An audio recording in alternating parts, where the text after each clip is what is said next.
മുൻ MLA. Stephen George സഞ്ചരിച്ചിരുന്ന കാറിൽ സ്വകാര്യ ബസ്സിടിച്ച് അപകടം. കടുത്തുരുത്തി ടൗണിന് സമീപം ഉച്ചയ്ക്ക് ഏകദേശം 3 മണിയോടെയാണ് റോഡിൽ ഭീതിജനകമായ രംഗങ്ങൾ അരങ്ങേറിയത്. അമിത വേഗതയിൽ വന്ന കോട്ടയം വൈക്കം റൂട്ടിലോടുന്ന വൃന്ദാവൻ എന്ന സ്വകാര്യ ബസ്സാണ് സ്റ്റീഫൻ ജോർജിന്റെ കാറിന് പിന്നിലിടിച്ച് അപകടമുണ്ടാക്കിയത്. ഇടിയുടെ ആഘാതത്തിൽ പൂർണ്ണമായും തകർന്ന കാറുമായി ബസ് ഏകദേശം 200 മീറ്ററിലധികം മുന്നോട്ട് വലിച്ചിടിച്ചു.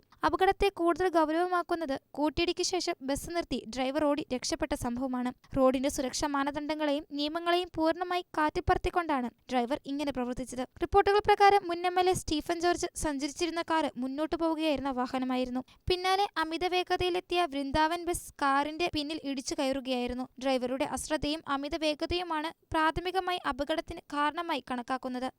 ഇടിയുടെ ശക്തിയിൽ കാർ ബസിന്റെ മുൻഭാഗത്ത് കുടുങ്ങി. യാത്രക്കാർ നിലവിളിച്ചിട്ടും ബസ് നിർത്താതെ തകർന്ന കാറുമായി മുന്നോട്ട് 200 മീറ്ററോളം ദൂരത്തേക്ക് ഓടി. ഈ ദൂരം കാർ വലിച്ചഴിച്ചതിന്റെ ഫലമായി വാഹനത്തിന്റെ ബോഡി പൂർണ്ണമായും തകർന്നു. ഈ സമയം റോഡിൽ യാത്ര ചെയ്തിരുന്ന മറ്റുള്ളവർ ഭയന്ന് മാറിയതിനാലാണ് കൂടുതൽ ദുരന്തങ്ങൾ ഒഴിവായത്. ബസ് ഒരുവിധം നിന്ന ഉടൻ തന്നെ ഡ്രൈവർ പുറത്തേക്ക് ചാടി അടുത്തുള്ള ഇടവഴികളിലൂടെ ഓടി രക്ഷപ്പെടുകയായിരുന്നു. കടുത്ത നിയമ നടപടികൾ ഭയന്നാണ് ഇയാൾ ഓടി രക്ഷപ്പെട്ടതെന്നാണ് പോലീസ് നിഗമനം. ഇയാൾ മദ്യപിച്ചിരുന്നോ അതോ ലൈസൻസ് ഉൾപ്പെടെയുള്ള മറ്റ് നിയമപ്രശ്നങ്ങളോ ഇയാൾക്കുണ്ടായിരുന്നോ എന്നും പോലീസ് അന്വേഷിക്കുന്നുണ്ട്.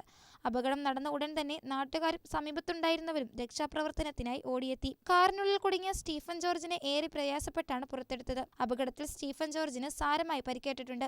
അദ്ദേഹത്തിന്റെ നിലവിലെ ആരോഗ്യസ്ഥിതി സംബന്ധിച്ച് കൂടുതൽ വിവരങ്ങൾ ആശുപത്രി അധികൃതർ ഉടൻ തന്നെ പുറത്തുവിടുമെന്നാണ് പ്രതീക്ഷിക്കുന്നത്. ബസ്സിൽ സഞ്ചരിച്ചിരുന്ന നിരവധി യാത്രക്കാർക്കും ചെറിയ രീതിയിൽ പരിക്കേറ്റു. ചിലർക്ക് തലകറക്കവും ചതവുകളും സംഭവിച്ചു.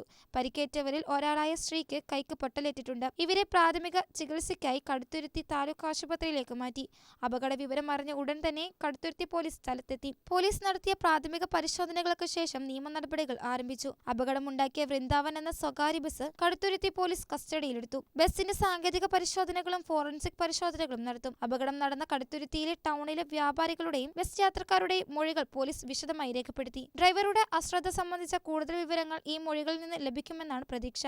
അമിത വേഗതയും അശ്രദ്ധമായ ഡ്രൈവിംഗിനും പുറമെ അപകടമുണ്ടാക്കിയ ശേഷം പരിക്കേറ്റവരെ സഹായിക്കാതെ ഡ്രൈവർ ഓടി രക്ഷപ്പെട്ടത് ജാമ്യമില്ലാ വകുപ്പുകൾ ഉൾപ്പെടെ ചുമത്തിയതിന് കാരണമായേക്കാം. മുൻ എം.എൽ.എ. സ്റ്റീഫൻ ജോർജിന് നേരെയുണ്ടായ ഈ അപകടം സ്വകാര്യ ബസ്സുകളുടെ നിയമലംഘനങ്ങൾക്കെതിരെ അധികൃതർ കൂടുതൽ കർശന നടപടികൾ സ്വീകരിക്കേണ്ടതിന്റെ അനിവാര്യതയിലേക്ക് വിരൽ ചൂണ്ടുന്നു. പ്രദേശത്തെ ജനങ്ങൾക്കിടയിൽ ഇത് വലിയ ആശങ്ക സൃഷ്ടിച്ചിരിക്കുകയാണ്.